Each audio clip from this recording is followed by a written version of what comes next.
안녕하십니까. 2학기 교재 치유 목회 사역에 대해서 오늘 공부를 가르친 남자 준자 희자 목사입니다.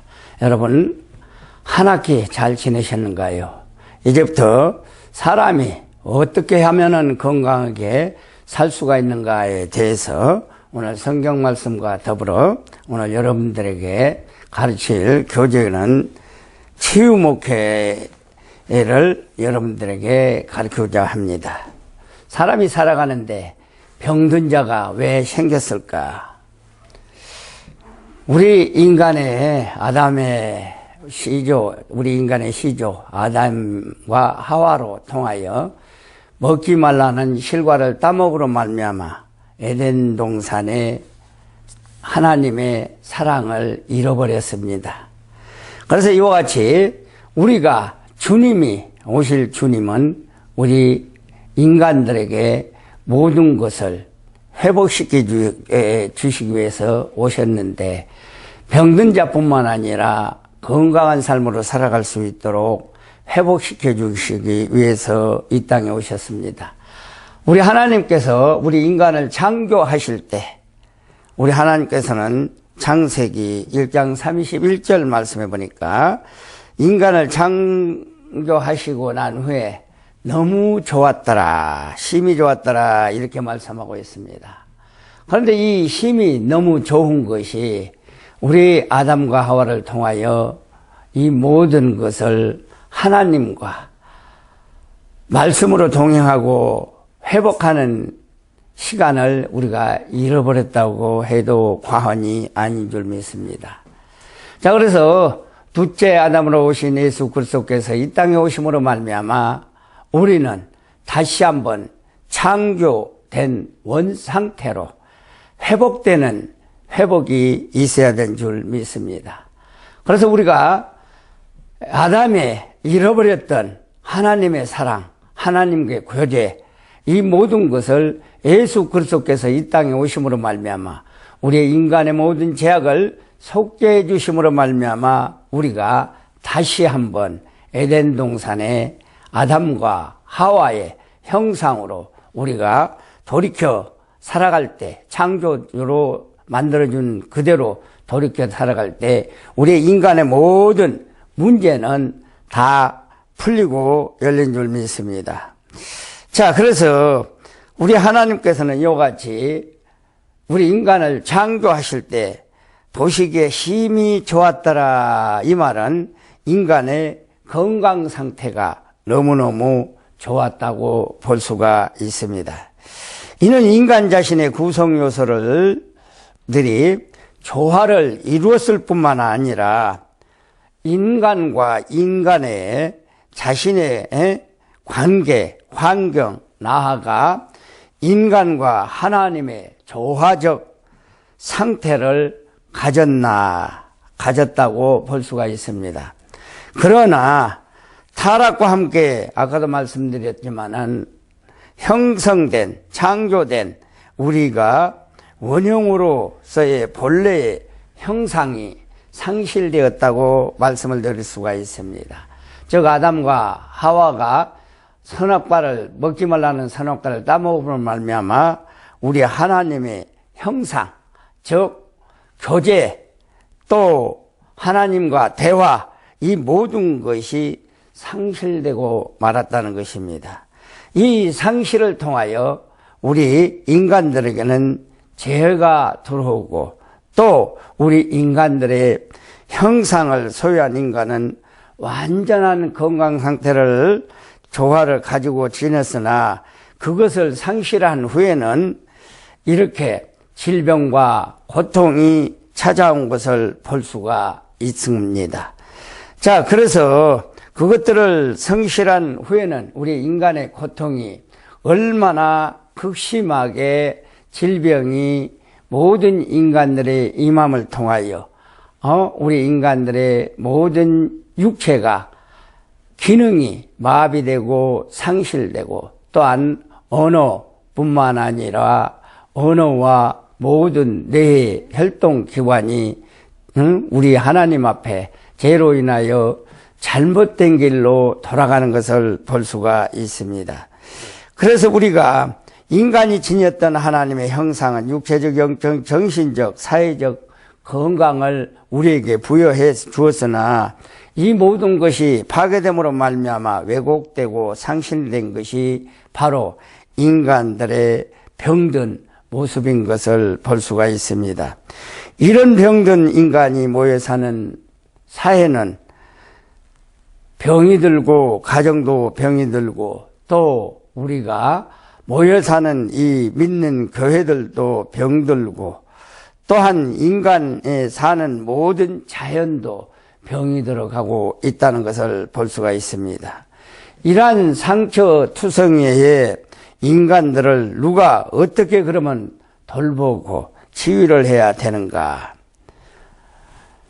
우리 말씀을 듣는 모든 분들이 인간은 목회가 인간의 삶을 돌본다.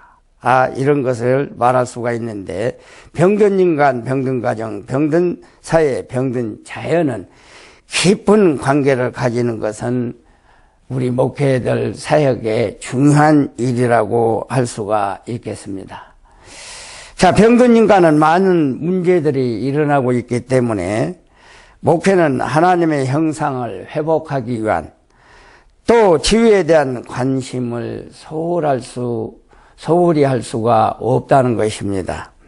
자, 예수님은 그래서 이 땅에 오셔서 행하신 사역은 모든 성과 촌에 두루 다니사 저희 회당에서 가르치시며 천국 복음을 전파하시며 모든 병과 모든 악한 것을 고치시니라. 이렇게 마태복음 9장 35절에 기록된 것을 볼 수가 있습니다.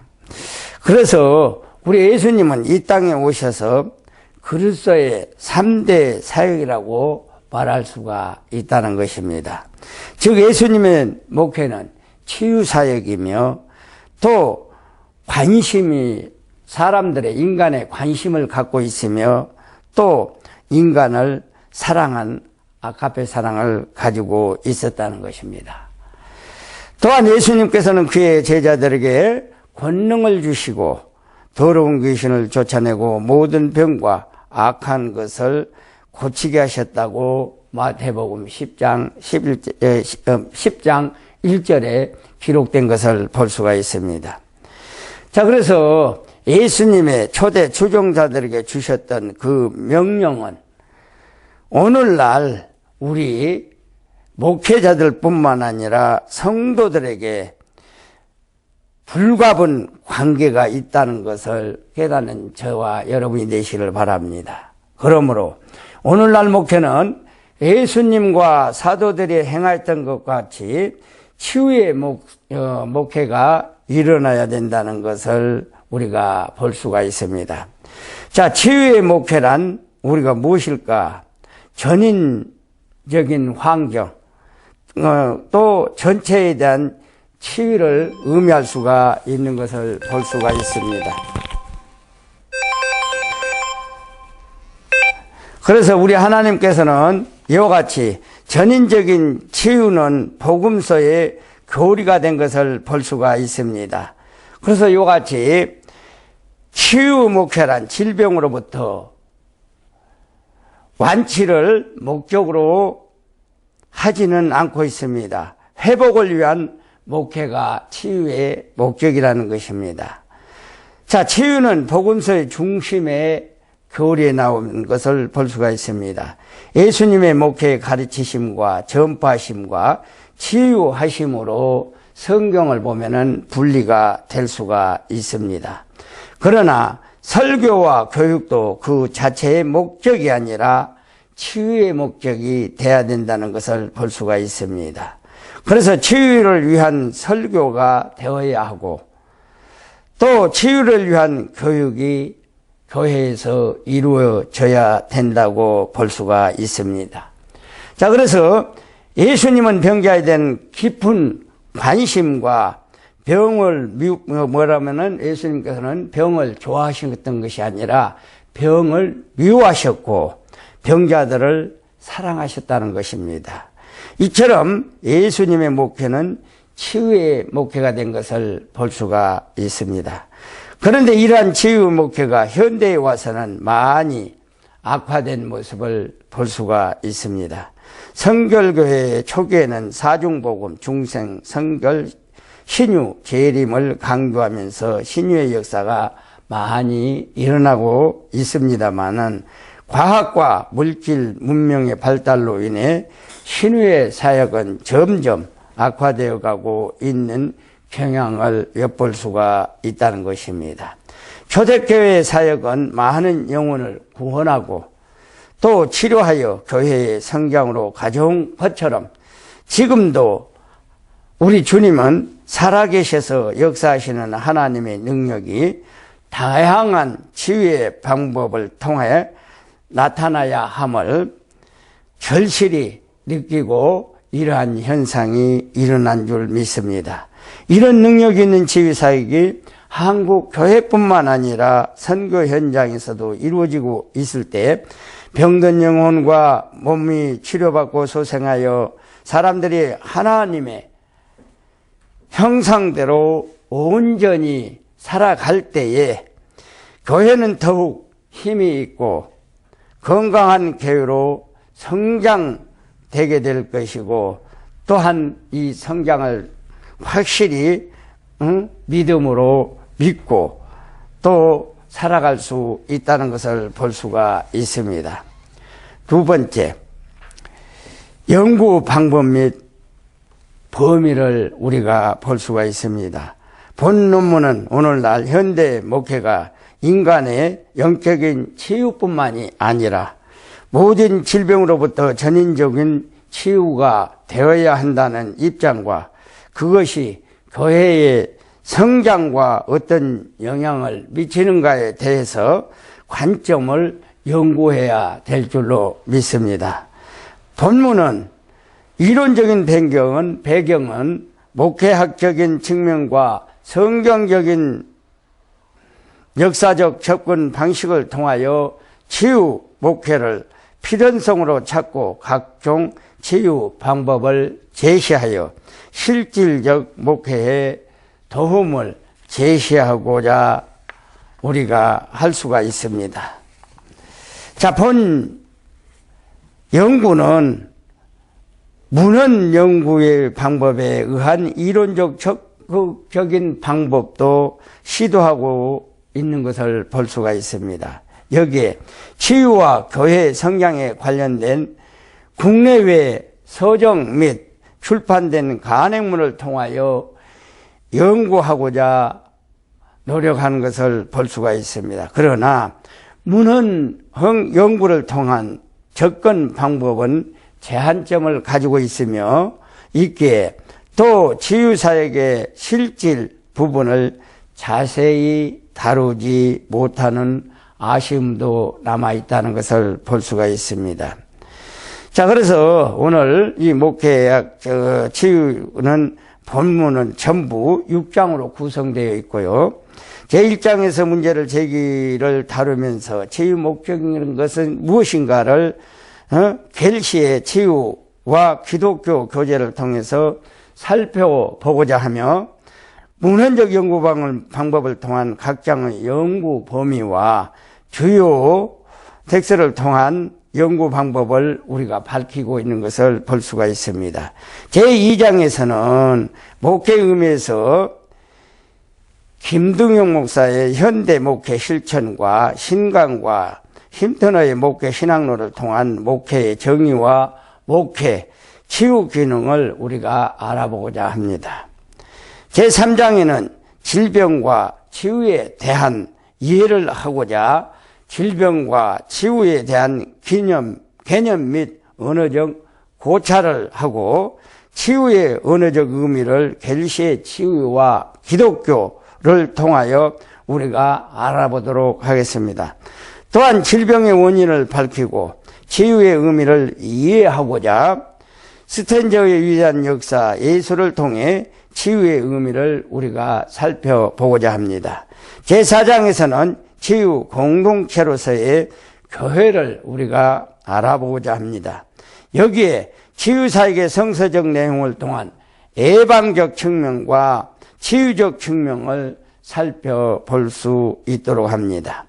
예수의 치유의 사역은 마틴의 예수님 치유와 정소영 씨의 상담자로서의 정소영 교사를 들 수가 있습니다. 또한 각가지 치유의 방법으로는 맥도너의 치유의 능력과 치유를 위한 기도 및 존 터너의 치유하는 교회, 피터 와그너의 성령의 은사와 교회 성장, 이 주요 교재로 사용된 것을 볼 수가 있습니다. 제5장에서는 먼저 교회 성장과 필연성의 정의를 밝히는데 방지형 교회 성장과 치유 목회가 어떤 결과를 가져오며 교회 성장에는 어떤 영향을 주는지는 피터 와그너의 다양한 교재와 존 원버의 제3의 물결을 타고 능력치유, 능력전도가 사용된 것을 볼 수가 있을 것입니다.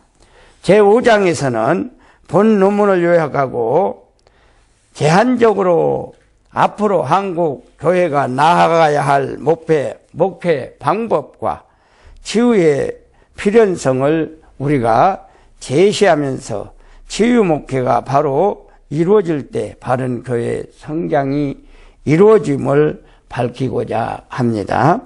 두 번째, 목회의 의미는 무엇인가?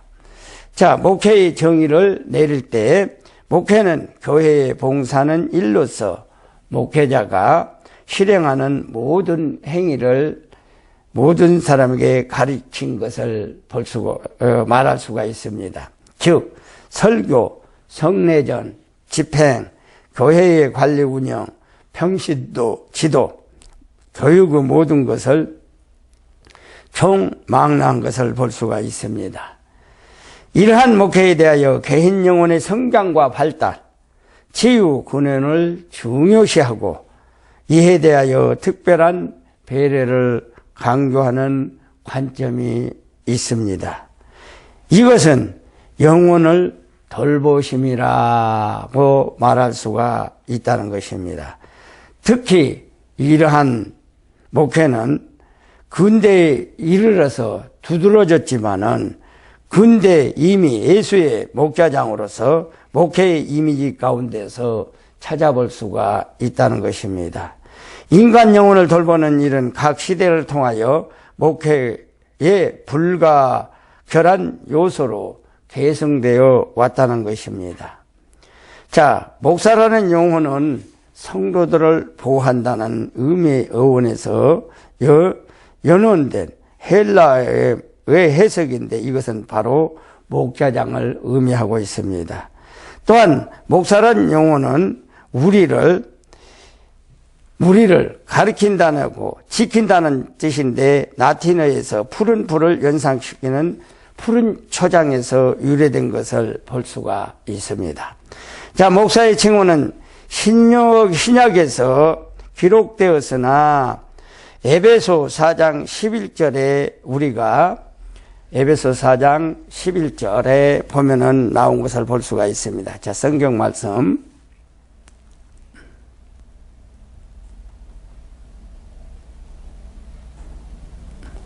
에베소서 4장 11절.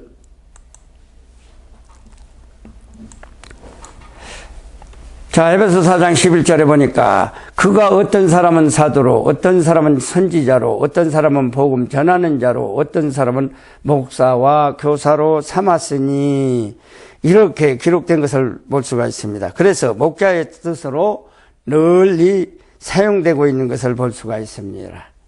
자, 목자란 용어는 신약성경에 18회나 사용되었고 구약 성경에는 64회나 우리가 언급되어 있으며 신구약 성경을 통해 볼 때 82회나 목자란 용어가 쓰여져 있는 것을 찾아볼 수가 있습니다. 목회는 인간의 영혼을 돌봐주는 일이라는 것입니다.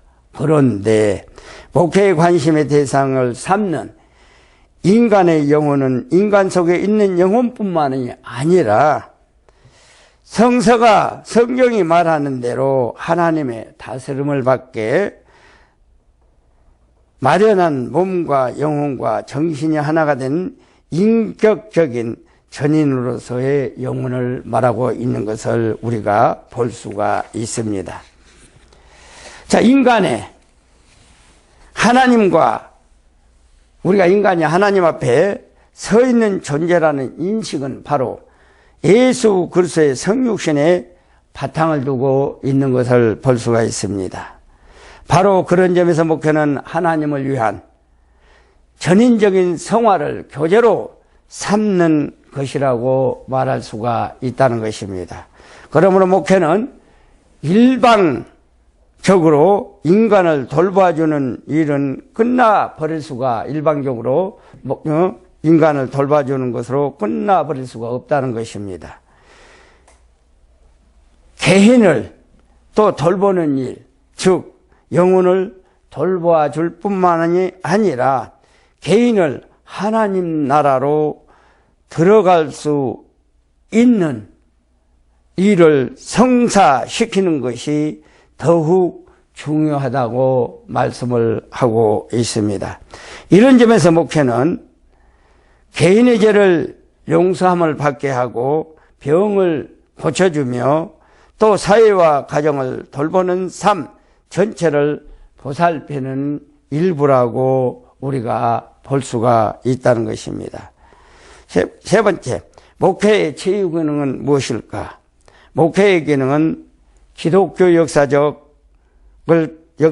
기독교 역사를 통하여 각 시대마다 문학적, 심리적, 종교적, 지적 상황에 따라 다양하게 변화되어야 하며 그 기능이 변화된 것에 대한 기능이 결정되어야 된다는 것을 볼 수가 있습니다.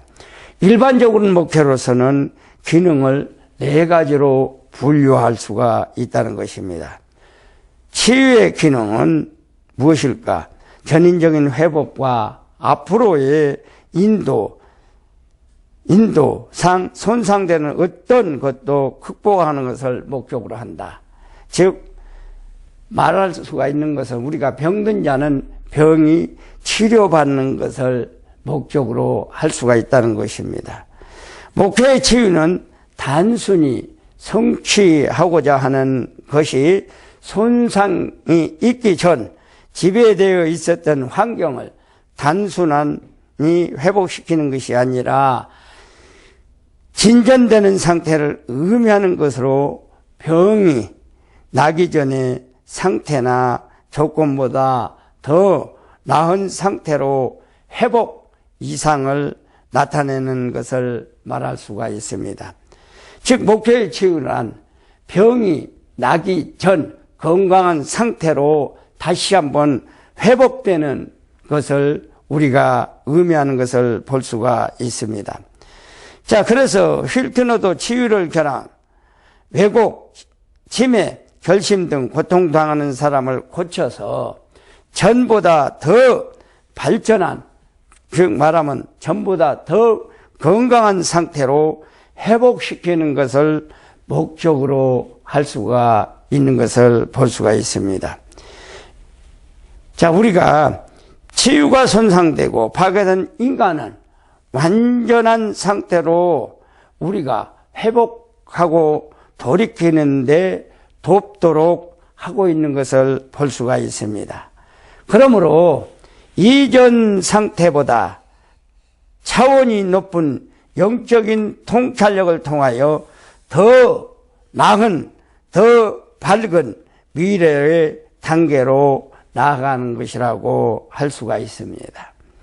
치유한다는 말은 온전케 한다는 뜻입니다. 여기에 말하는 온전하는 것은 재생성과 같은 말인데 완전히 회복됨을 말하고 있습니다. 여러분, 우리가 에덴 동산을 잃어버린 것을 다시 한번 창세의 에덴 동산으로 회복된 것을 말할 수 있는 것을 볼 수가 있습니다. 이와 같이 모든 잃어버린 것을 회복하는 애정동산으로 다시 한번 회복할 수 있는 치유가 이루어져야만이 인간은 온전한 건강의 상태로 살아갈 수 있는 것을 볼 수가 있습니다. 이럴 때만이 인간은 하나님과 대화를 하게 되고 교제를 하게 되고 하나님과 함께 살아갈 수 있는 것을 볼 수가 있습니다. 그래서 이와 같이 치유에 손상된 기능이 완전히 작용하도록 원상 회복시켜 주는 것이며 방향이나 일정의 기능적인 손상을 입었던 것을 완전성으로 다시 회복되는 것을 이와 같이 말할 수가 있다는 것입니다. 자, 목회에서 치유의 정신 것뿐만 아니라 목회의 영적인 모든 면에서 완전성이라고 우리를 부여할 수 있다는 것을 볼 수가 있습니다. 이러한 관점에서 볼 때 힐트너는 치유 목회를 세 가지 단계로 우리에게 설명해 주고 있습니다. 첫째, 치유의 목회는 환자의 병을 시인하고 그를 병을 수용하고 이해함과 동시에 환자의 관점에 동화하는 것부터 시작해야 된다는 것을 볼 수가 있습니다.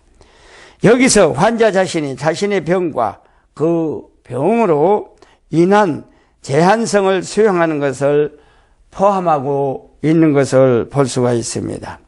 치유 목회는 전인적인 회복에 초점을 두어 육체적인 치유와 더불어 생의 재발견, 인격의 체제화와 하나님의 관계, 회복을 지향해야 하며 목회자는 전인적인 관심하에서 목회를 해야 된다고 볼 수가 있습니다.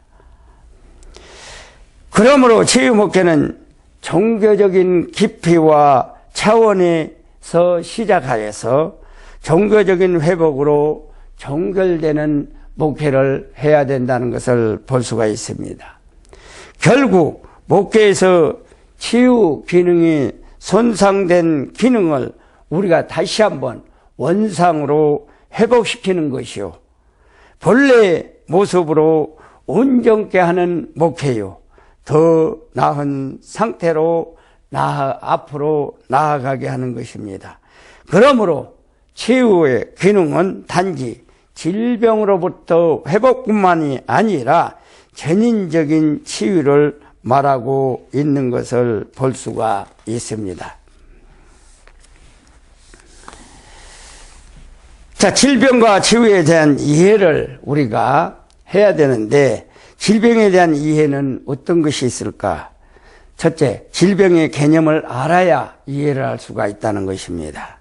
우리는 보통 육체적으로 정상적인 생활 기능을 할 수가 없을 때만이 이것을 병으로 보는데 실은 육체적 이외에 정신적, 영적으로도 정상적이 못한 기능의 장애가 있으면 역시 병에 걸린 상태로 우리가 보아야 진단해야 될 줄로 믿습니다. 그래서 건강하다고 한다면은 영과 육 생명활동이 아주 정상적인 최고의 상태를 유지해 나가는 것을 의미하나 질병은 이와 반대로 최저의 상태로 떨어지는 것을 의미합니다. 즉 기능이 작동하지 않는다는 것을 말할 수가 있습니다. 또 이러한 질병의 개념에 대해 여러 가지 측면에서 자세히 정의를 내릴 수가 있는 것을 볼 수가 있습니다. 첫째로 신체적인 측면에서는 일반적으로는 건강 상태로부터의 이탈이고 구체적으로는 특수한 징후, 증상을 수반하는 비정상적인 생애 과정으로 정의하고 있는 것을 볼 수가 있습니다. 이것은 1차적으로 생리학적 상태에서 병리적 상태로 타락된 상태를 의미하는 것으로, 즉 타락되어서 몸의 정상 기능을 감당할 수 없어서 비생동적이고 비활동적이 되어진 상태를 말한다는 것이죠. 즉 활동을 할 수 없는 것. 우리는 정상적인 사람, 건강한 상태는 활동을 과감히 잘 할 수가 있지만은 비정상적인 상태에 있는 사람은 활동을 제대로 못한다는 뜻을 가지고 있다는 것입니다. 둘째로 정신적인 측면에서는 질병의 개념을 마음이 건강하지 못한 상태를 말하고 있습니다. 즉 마음의 상태가 평온이 깨어지고 긴장 상태를 말하는 것을 말할 수가 있다는 것이죠. 자, 그래서 이 명수는 질병이란 평안함이 결여져 있는 상태를 정의하고 있는 것을 볼 수가 있습니다. 여기서 평안함이 결여되었다고 한다고 하는 것은 다분히 정신적인 상태를 말하는 것으로서 불안, 공포, 근심, 분노, 증오, 시기, 적개심, 죄책감, 질투, 절망, 불행감, 억압감 등에 휘말려 적절한 감정을 조절하지 못하고 표현하지 못하며 우월감이나 열등감에 사로잡히는 상태를 말하고 있다는 것입니다. 셋째, 영적인 측면에서는 질병의 개념을 아담의 타락으로 인해 하나님의 관계가 단절되고 분리된 상태, 즉 영이 죽은 상태라고 창세기 2장 17절 창세기 2장 17절에 보니까 선악을 알게 하는 나무의 열매는 먹지 말라. 내가 먹는 날에는 반드시 죽으리라. 이렇게 말씀을 했는데 아담과 하와가 이 선악과 열매를 따먹음으로 말미암아 영이 하나님과의 단절이 되어버린 것을 말하고 있어요. 즉 하나님의 우리가 교제를 할 수 없는 상태로 나락으로 떨어졌다는 것을 의미합니다. 즉 건강 상태가 너무 악화되어서 사람들과 교제하기도 힘든 상태로 건강이 악화되었다 이렇게 말할 수가 있는 것입니다. 이는 성령의 지배를 받지 못하고 악령의 지배로 인해 정욕대로 살아가는 상태를 말하고 있다는 것입니다. 마지막으로 사회적인 측면에 보면은 질병의 개념은 재인 관계나 있어서 자연 환경과 조화를 이루지도 못하고 무질서와 불신이 삭트는 사회 상태라고 하며 이러한 사회의 병은 진리와 정의와 사랑의 결핍으로 온다고 볼 수가 있는 것입니다. 위에 여러 가지 측면으로 볼 때 질병이 난 인간 구성의 요소 및 정신, 몸의 부조화 또는 분열을 의미한 상태이며 자아와 인간과 환경, 인간과 신사의 부조화, 부조리, 분열 또는 소외를 일으키는 상태라고 우리가 볼 수가 있다는 것입니다. 결국 육체적으로는 몸이 정상적인 기능을 할 수 없는 상태요. 정신적으로는 마음의 평안이 없는 상태요. 영적으로는 하나님과 교제하지 못하고 단절되는 것을 말하고 사회적으로는 상호간의 부조와 상태를 정의할 수가 있다고 볼 수가 있습니다. 자, 질병의 원인 둘째, 질병의 원인은 무엇일까? 알파적인 원인이 있다는 거죠. 일반적인 원인이 있다는 것입니다. 일반적인 원인의 병이 있다는 것이죠. 일반적으로 질병이란 여러 가지 징후와 증상을 가지고 나타나며 그 발병의 원인은 또한 다양하게 나타나고 있다는 것을 볼 수가 있습니다. 자, 풀투니어는 질병의 원인을 삶의 자세가 그릇된 식이요법과 폭주, 과로, 문란한 성생활, 도덕적 가책 등에서 수년간 쌓여서 결국 자기 자신의 존재, 활력을 상실할 때 나타나는 것이며 인간과 재성의 타락의 원인이라고 기록된 것을 볼 수가 있습니다. 자, 게리 콜린스는 질병의 원인을 바이러스에 의한 감염, 병을 전염시키는 식물이나 동물과의 접촉, 영양이나 적은 음식물, 운동이나 체력관리 부족으로 상처가 나고 유전적 결함, 해로운 물질, 마취제나 독약 같은 것, 섭취, 신체기관의 내세나 악화, 아주 뜨겁거나 차가운 것과 접촉 등으로 질병이 걸린다는 것을 볼 수가 있습니다. 자, 브래시 맥도나는 질병의 그 자체는 악이라고 말할 수가 있으며 또한 저주라고 말을 하고 있습니다. 질병은 하나님의 축복으로 보아서는 안 되며 질병은 구속되지 못한 인간 상황에 내려준 저주의 일부분으로 나타나고 있다는 사실을 깨닫는 저와 여러분이 되시기를 부탁을 드리시겠습니다. 그리고 질병은 모든 관계에서 살기 때문에 생긴다고 볼 수가 있습니다. 오랄 로버트라는 사람은 질병은 원인은 인간의 조직체들이 정상 상태에서 부조화 상태로 무질서 상태로 되어 고장난 것이라고 말하고 있습니다. 또 여러 학자들이 이야기한 이러한 질병의 원인을 다음과 같이 4가지로 분리하고 정리할 수 있다는 것입니다. 첫째로 삶의 잘못으로 오는 질병이다. 대부분 육체적인 질병은 갑자기 발생하는 것이 아니라 자연 질서를 파괴와 잘못된 삶의 방법으로 나타나며 하나님의 부르심에 따라 살아야 함에도 불구하고 복종하기는커녕 배반하기 때문에 질병이 걸리게 된다고 볼 수가 있습니다.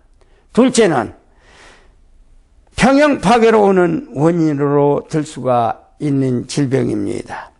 물리적 요인은 영적 요소의 원인이 될 수가 있고 영적 요소가 물리적 요소에 영향을 미치고 또 심적 요인도 마찬가지라는 것입니다. 왜냐하면 유기체 내의 각 요소는 상호 연관성을 서로가 갖고 있기 때문에 한 요소가 영향을 받으면 그것이 다른 요소에도 영향을 미치게 되므로 바로 이러한 순간에 균형들이 깨어지고 또 평형 상태가 파괴되어 질병을 가져오게 된다는 것을 볼 수가 있습니다. 셋째로 죄악으로부터 질병이 온다고 볼 수가 있습니다. 아담의 범죄로 인한 인간의 타락했고 그로 인한 영적인 단절과 더불어 정신적이고 육적인 질병은 죄로부터 온다고 말을 할 수가 있습니다.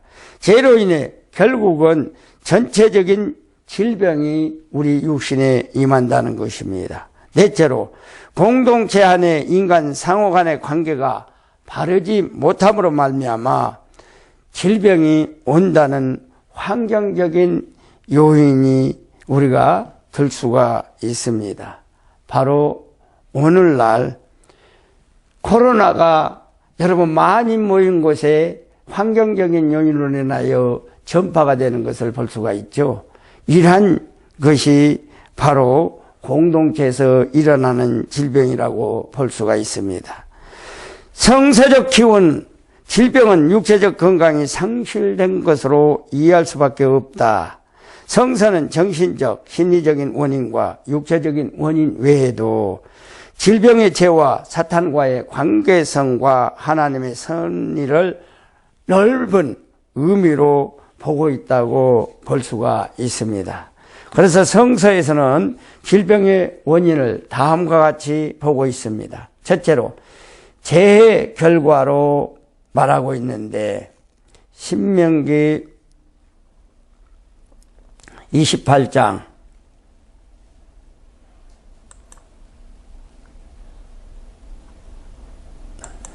신명기 28장 20절에서 22절.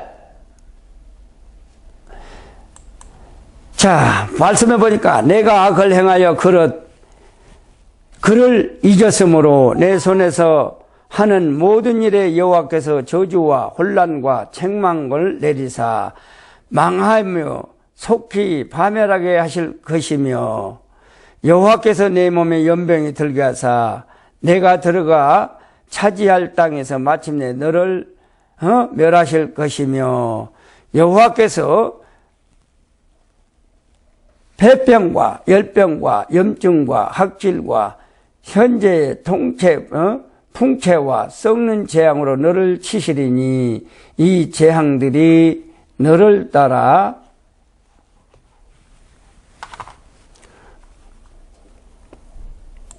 너를 진멸하게 할 것이라 이렇게 말씀하고 있습니다.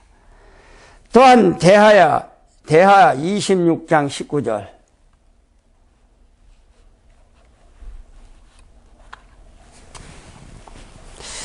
자, 대하 26장 19절 봅니다.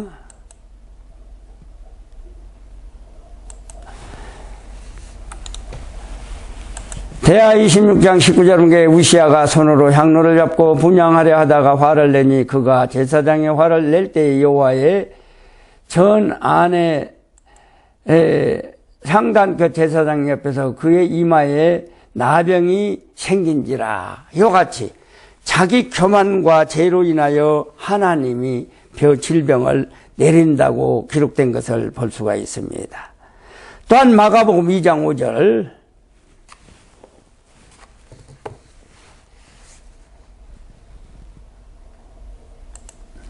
마가복음 2장 5절 말씀 봅니다. 자, 예수께서 그들의 믿음을 보시고 중풍병자에게 이르시되 자, 작은 자야 내 제사함을 받았느냐 하시니 이와 같이 우리 주님께서는 친히 인간의 모든 죄를 사유하심으로 말미암아 죄가 사유되고 질병이 치료받는 것을 볼 수가 있습니다. 자, 그래서 이와 같이 프루나이제는 인간이 하나님의 부르심을 따라 살아야 함에도 불구하고 복종치 않고 오히려 배반했기 때문에 질병이 걸리게 된다 이렇게 말씀하고 있습니다. 자, 김세윤은 인간의 병과 고통, 신체의 상처와 또 악기능, 마음의 불안, 질투, 미움, 무가치함, 걱정, 두려움 등의 감정, 영성과 도덕성에 있어서 무질서와 왜곡, 소외, 착취, 분열, 투쟁, 전쟁 등이 있는데 이러한 질병들은 재해 결과로 인한다고 말할 수가 있다는 것입니다. 자, 스테픈 힐은 병은 원인의 인간의 불순종으로 말미암아 병이 생겼고, 즉 이 말은 우리가 인간들이 세상에서 살아가는데 하나님의 말씀에 불순종으로 말미암아 질병이 생겼고 오늘날 수많은 사람들이 죄와 불순종으로 인하여 저주 속에 살아가고 있다고 해도 과언이 아니라는 것입니다. 즉 성경에서도 보면 알 수 있듯이 민수기 12장에 미리암은 모세를 비방하다가 문둥병이 걸렸고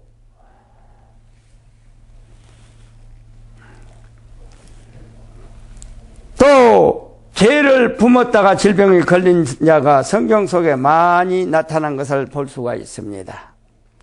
자, 역대상 16장 22절 봅니다.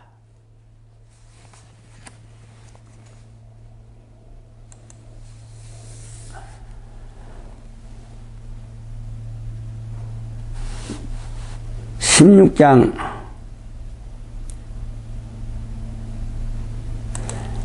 22절.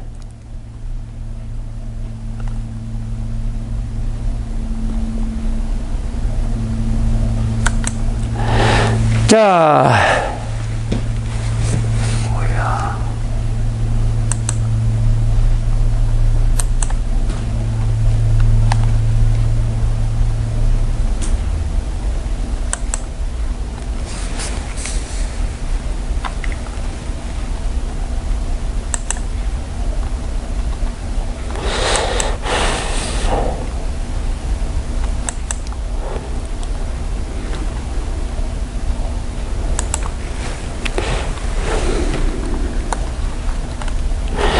자, 이르시기를 나의 기름은 자에게 손을 떼지 말며 나의 선지자에게 해하지 말라.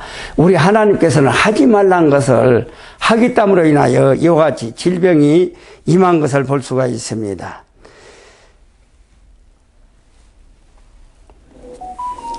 자, 또한 로마서 13장 1, 2절에 보니까 13장 1, 2절에 보니까 각 사람은 위에 있는 권세들에게 복종하라. 권세는 하나님의 부로부터 나지 않음이 없나니 오직 모든 권세는 하나님께서 정하신 바라. 그러므로 권세를 거스린 자는 하나님의 명을 거스름이니 거스린 자들은 심판을 자취하리라. 이와 같이 하나님의 명령을 우리가 지키지 않고 거스리는 자는 우리에게 심판을 임한다고 분명히 성경에 이렇게 나온 것을 볼 수가 있습니다. 또한 사도행전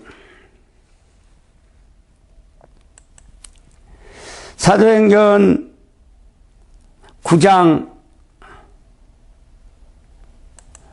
9장 1절에서 8절 보면은 사울의 주의 제자들에게 대하여 여전히 위협과 살기 등등하여 제사장이 가서 다메섹 여러 회당에 가져갈 공문을 청하니 이는 만일 그 도를 따르는 사람을 만나면 남녀를 막론하고 결박하여 예루살렘으로 잡아오려 함이라. 사울이 길을 가다가 다메섹 가까이 이르러 호련히 하늘로부터 빛이 그를 둘러 비치는지라. 땅에 엎드려 들음에 소리가 있어 이르시되 사울아 사울아 내가 어찌하여 나를 핍박하느냐 하시거늘 대답하여 주여 누구시나이까. 이르시되 나는 내가 핍박하는 예수라. 너는 일어나 시내로 들어가라. 내가 행할 것을 내게 이를 자가 있느니라 하시니 같이 가던 사람들은 소리만 듣고 아무도 보지 못하여 말을 못하고 섰더라. 사울이 땅에서 일어나 눈을 떴으나 아무것도 보지 못하고 사람들의 손에 끌려 다메섹으로 들어가니 사흘 동안 보지 못하고 먹지도 못하고 마시지 아니하니라. 왜 그랬을까요? 사도 바울은 하나님을 대적했다고 말씀하고 있습니다. 하나님을 대적함으로 말미암아 사울은 보지 못하고 눈이 실명이 됐습니다. 그러나 이 실명이 잠깐 됐고 사흘 동안이나 실명이 된 것을 볼 수가 있죠. 그러고 난 다음에 눈을 뜨고 난 다음에 그도로부터 돌이켜 복음을 전하는 전도자로 바꿔진 것을 볼 수가 있습니다. 자, 고린도전서 11장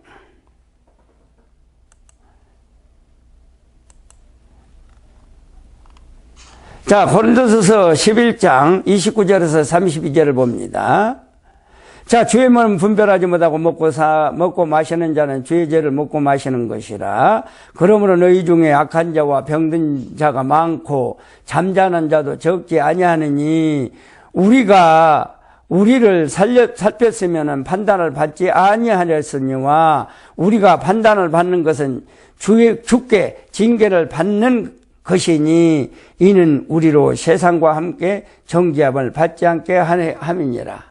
이와 같이 주님의 징계를 받고 우리가 죄를 받음으로 말미암아 질병이 왔다는 것을 성경에 말씀해 주고 있는 것을 볼 수가 있습니다.